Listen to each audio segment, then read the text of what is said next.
ஹாய்ங்க, welcome to my channel. இப்போ தான் இந்த வீடியோவை நீங்கள் ஃபஸ்ட் டைமாக பார்க்குறீங்க அப்படின்னா சப்ஸ்கிரைப் பண்ணிக்கோங்க அண்ட் லைக் பண்ணிக்கோங்க. ஏதாவது டவுட் இருந்தால் கமெண்ட் பண்ணிக்கோங்க. இந்த வீடியோவை கடைசி வரைக்கும் பாருங்கள்.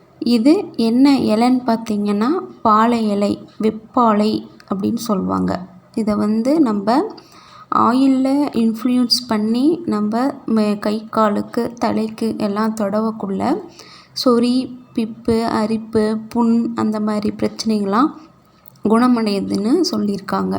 இது நாட்டு மருந்து இதில் இருந்தே இருக்குது, அந்த காலத்தில் இருந்தே இருக்குது. இதை நம்ம சொரியாசிஸ் பிரச்சனை இருக்கவங்களுக்கு பெரும்பாலும் அதிகமாக யூஸ் பண்ணக்குள்ள அந்த தோல் நமக்கு சைனிங்காக மாறும். அவங்களுக்கு ரொம்ப புண்ணாக இருக்கும்.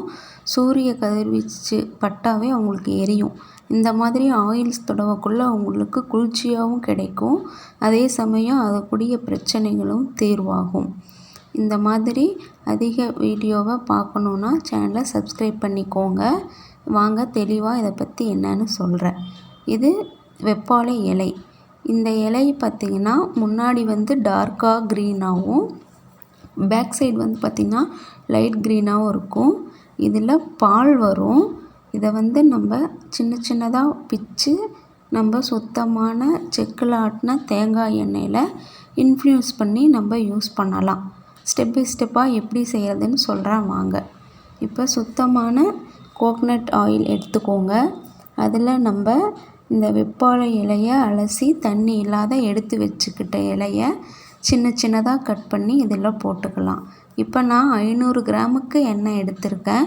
இதில் இவ்வளோதான் அவ்வளோதான் கணக்கெல்லாம் இல்லைங்க. நீங்கள் எவ்வளோ இலை எடுக்கிறீங்களோ அது நல்லா மூழ்கிற அளவுக்கு இருந்தால் போதும்.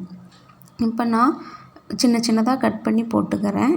ஏன் கட் பண்ணி போடுறோன்னா அப்போ தான் அது நல்லா உள்ளே இன்ஃப்ளூயன்ஸ் ஆகிறதுக்காக நம்ம யூஸ் பண்ணுறோம். இது ஒரு கைப்பிடி அளவும் எடுத்துக்கலாம். அது இன்னும் கொஞ்சம் சேர்த்தியும் எடுத்துக்கலாம். ஏன்னா நம்ம அதிகமாக எடுக்கக்குள்ள அந்த எண்ணெய் கொஞ்சம் கெட்டி ஆகும். நம்ம கம்மியாக போடக்குள்ள கெட்டி ஆகாது. எவ்வளோ போட்டிருக்கோமோ அதோடைய இது மட்டும்தான் கிடைக்கும்.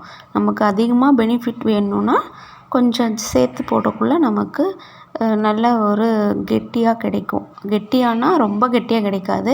இந்த விளக்கெண்ணெயெல்லாம் பார்த்துருக்கீங்களா, அந்த மாதிரி தின்னாக கொஞ்சம் இருக்கும். கோகனட் ஆயில் கொஞ்சம் லைட் வெயிட்டாக இருக்கும். நம்ம இந்த மாதிரி இலை வச்சு கொஞ்சம் நிறையா யூஸ் பண்ணி போடக்குள்ள அதோடைய எக்ஸ்ட்ராக்கெல்லாம் ஃபுல்லாக உள்ளே இறங்கி நமக்கு அந்த விளக்கெண்ணெய் ஃபார்மில் கிடைக்கும். அதுவுமே ஒரு நாள் வச்சா உங்களுக்கு ஒரு லைட் ப்ளூ கலராக கிடைக்கும். இதே 3 நாள் 4 நாள் 5 நாள் அப்படி வரைக்கும் கூட வச்சு நீங்கள் யூஸ் பண்ணிக்கலாம். நம்ம எந்த அளவுக்கு சூரிய வெளிச்சத்தில் வச்சு யூஸ் பண்ணக்குள்ள அந்த சூரிய கதிர்வீச்சுகள்லாம் இந்த ஆயில்லையும் இதோடைய எசன்ஸ்லேயும் இறங்கும். அதை நம்ம ஸ்கின்னில் தொடவக்குள்ள நம்ம பிரச்சனை இருக்கக்கூடிய இதெல்லாம் கிளியர் ஆகும். இதுதான் இதோட இது நம்ம வெயிலில் வச்சு நம்ம யூஸ் பண்ணக்குள்ள அந்த வைட்டமின் டி நமக்கு கிடைக்கும். அதனால் நம்ம இதை வெயிலில் வச்சு யூஸ் பண்ணுறோம். இப்போ நான் மூழ்கிற அளவுக்கு எண்ணெய் ஊற்றி ஃபுல்லாக கட் பண்ணி போட்டுட்டேன். இப்போ நம்ம இதை என்ன பண்ணணுன்னா ஒரு வெள்ளை கலர் துணி, ஒயிட் கலர் துணியில் தான் உங்களுக்கு அந்த சூரிய கதிர்வீச்சு நல்லா அப்சர்வ் பண்ணும். அதனால நம்ம ஒயிட் கலர் துணி தான் போடணும். வேறு எந்த துணியும் போடக்கூடாது. அப்போ தான் நம்ம அந்த விட்டமின் டி இந்த ஆயில் ஃபுல்லாக கிடைக்கும். அதுக்காக நம்ம இந்த வெள்ளை துணியில் இதை போட்டு நல்லா டைட்டாக கட்டிக்கிறோம். இப்படி டைட்டாக கட்டக்குள்ள உங்களுக்கு அது ஃபுல்லாக நமக்கு கிடைக்கும். அந்த ஸ்மெல்லெல்லாம் வெளியே போகாது. இப்போ நான் இதை வெயிலில் வைக்கிறேன். காலையில் ஒரு 9-10 மணிக்கு வச்சிங்கன்னா சாயந்தரம் ஒரு 3-4 மணிக்கெல்லாம் எடுத்து வச்சிடணும். இதே மாதிரியே நீங்கள் 3 நாள் ஃபாலோ பண்ணுங்கள். 3 நாளும் ஃபாலோ பண்ணலாம், 5 நாளும் வைக்கலாம். உங்களுக்கு 3 நாளே போதும்னா விட்டுறலாம், இல்லைன்னா 5 நாளும் வைக்கலாம். அதை இன்னும் வைக்க நல்லா உள்ளே உங்களுக்கு நல்லா இன்ஃப்ளூயன்ஸ் ஆகும். இப்போ நான் ஃபஸ்ட் நாள் வச்சு எடுத்து அதோடைய இது எப்படி இருக்குது அப்படின்னு காட்டுறேன் பாருங்கள். கலர் எவ்வளோ சூப்பராக வந்திருக்கு அப்படின்னு. கத்திரி ப்ளூ கலரில் வந்திருக்கு. இது ஃபஸ்ட் நாள்.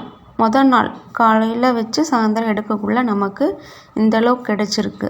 இது வந்து நமக்கு லைட்டாக கொஞ்சம் லிக்யூடாக அப்படியே கிடச்சிருக்கு. இதே 2ஆவது நாள் வைக்கக்குள்ளே பார்த்திங்கன்னா இன்னும் கொஞ்சம் கெட்டியாக கிடைக்கும். அதே 3ஆவது நாள் வைக்கல பார்த்திங்கன்னா இன்னும் கொஞ்சம் கெட்டியாக கிடைக்கும். இந்த மாதிரி நம்ம 3 நாள் இல்லை 5 நாள் வரைக்கும் வைக்கலாம். மேக்ஸிமம் 3 நாள் வைக்கணும். அப்போ தான் வந்து நமக்கு அது உள்ளே நல்லா அப்சர்வ் பண்ணி நமக்கு அது சுத்தமான தைலமாக கிடைக்கும். ஆயிலாகவும் கிடைக்கும்.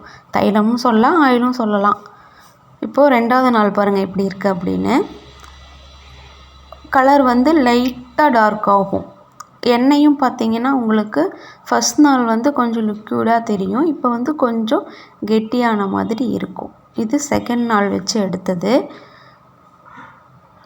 தண்ணி படக்கூடாது. நம்ம ஃபஸ்ட் நாள் எப்படி வெள்ளை துணி போட்டு கட்டி வச்சோமோ அதே மாதிரியே தான் செகண்ட் நாளும் வைக்கணும். ஓப்பனில் வைக்கக்கூடாது. நமக்கு அது குப்பை விழுகும். அதே சமயம் டைரெக்டாக சூரிய ஒளியிலையும் நம்ம வைக்கிறதுனால வெள்ளை துணி வச்சு நம்ம போடக்குள்ளே அந்த உள்ளே போடுற அந்த ப்ராடக்ட்டுக்கும் சேஃபு. நம்ம எண்ணெயும் நமக்கு ஃபுல்லாக அதோடைய பெனிஃபிட் கிடைக்கும். அதனால் ஓப்பனில் வைக்கக்கூடாது. இப்போ இது 3ஆவது நாள் வச்சு எடுத்தது. இப்போ பாருங்கள், அது ஃபுல்லாக நல்லா டார்க்காக நமக்கு கிடச்சிருச்சு. ஆயிலும் வந்து கெட்டியாக கிடச்சிருச்சு. இப்போ நம்ம இதை வந்து ஃபில்ட்ரு பண்ணிக்கலாம். இப்போ வந்து நான் அந்த தலையை மட்டும் ஓரமாக எடுத்துட்டு ஒரு வடிகட்டியில் வச்சு ஃபில்ட்ரு பண்ணிக்கலாம். அந்த தலை வந்து இருக்கக்கூடாது. ஆயில் மட்டும் ஃபில்ட்ரு பண்ணி எடுத்துக்கலாம்.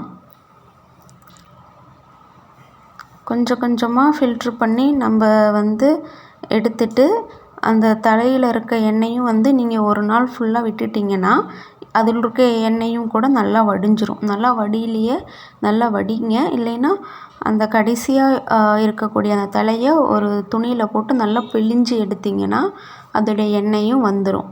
அந்த கையை வச்சு பிழிஞ்சு எடுத்த எண்ணெயை நீங்கள் ஃபஸ்ட்டு யூஸ் பண்ணிக்கோங்க. கைப்படாத இருக்க எண்ணெயை ஸ்டோர் பண்ணி வச்சுக்கோங்க. இது வந்து கெட்டு போகாது. நீங்கள் சொரியாசிஸ் பிரச்சனை இருக்கவங்க தான் இதை யூஸ் பண்ணணும் அப்படின்ட்டு இல்லை.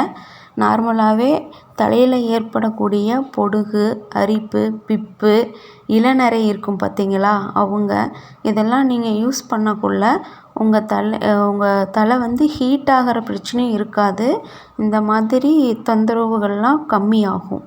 அதே சமயம் கையில் ஏற்படக்கூடிய புண்ணு, அரிப்பு, இந்த மாதிரி பிரச்சனைக்கெலாம் நீங்கள் வந்து இந்த எண்ணெய் யூஸ் பண்ணக்குள்ள உங்களுக்கு நல்ல ஒரு பெனிஃபிட் கிடைக்கும். இப்போ நான் இது ஒரு டப்பாவில் போட்டு ஊற்றி வச்சுக்கிறேன். இது வந்து நீங்கள் எக்ஸ்பிரியெல்லாம் கிடையாதுங்க. நீங்கள் கைப்படாத, நீங்கள் வந்து தண்ணி படாத நீங்கள் எடுத்து வச்சுக்கிட்டிங்க அப்படின்னா எவ்வளோ நாள் வரைக்கும் நீங்கள் வச்சு யூஸ் பண்ணிக்கலாம். இது வந்து தலையை வந்து வடிச்சிருங்க. அதுக்குள்ளே வந்து போட போட என்ன ஆகும் அப்படின்னா உங்களுக்கு அந்த எசன்ஸ் அப்படியே தான் இருக்கும். ஆனால் வந்து நம்ம வந்து வடித்து வச்சுக்கிட்டக்குள்ளே நல்ல ஒரு பெனிஃபிட் கிடைக்கும். ஒரு 5 நாள் இல்லைனா ஒரு 3 நாள், அப்படி இல்லையா ஒரு 3 நாள்லேயே நீங்கள் எடுத்து சேம் இதே மாதிரியே கூட வச்சுக்கலாம். இல்லை எனக்கு இன்னும் நிறையா நாள் ஊறுனா நல்லா நிறையா கிடைக்கும் அப்படின்னா ஒரு 6-7 நாள் வச்சுக்கலாம். அவ்வளோதான். ஆனால் அந்த தலையை வந்து பிழிஞ்சு எடுத்துருங்க. அப்புறம் நான் ஃபுல்லாக நல்லா கேப் போட்டு மூடி வச்சுருங்க. இதை வந்து நம்ம எப்படி தேங்காய் எண்ணெய் தலைக்கு தேய்க்கிறோமோ அதே மாதிரியே தலைக்கு தேய்ச்சி ஒரு மசாஜ் மாதிரி கொடுத்துருங்க.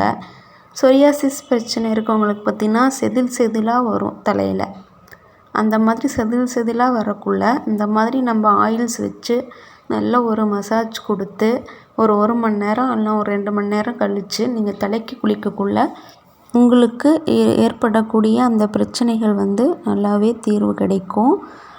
சொரியாசிஸ் பிரச்சனை இருக்கவங்க மட்டும்தான் இதை யூஸ் பண்ணணும்ல, எல்லாருமே யூஸ் பண்ணலாம். யூஸ் பண்ணி பாருங்கள். லைக் பண்ணுங்கள், கமெண்ட் பண்ணுங்கள், சப்ஸ்கிரைப் பண்ணுங்கள். தேங்க்யூ.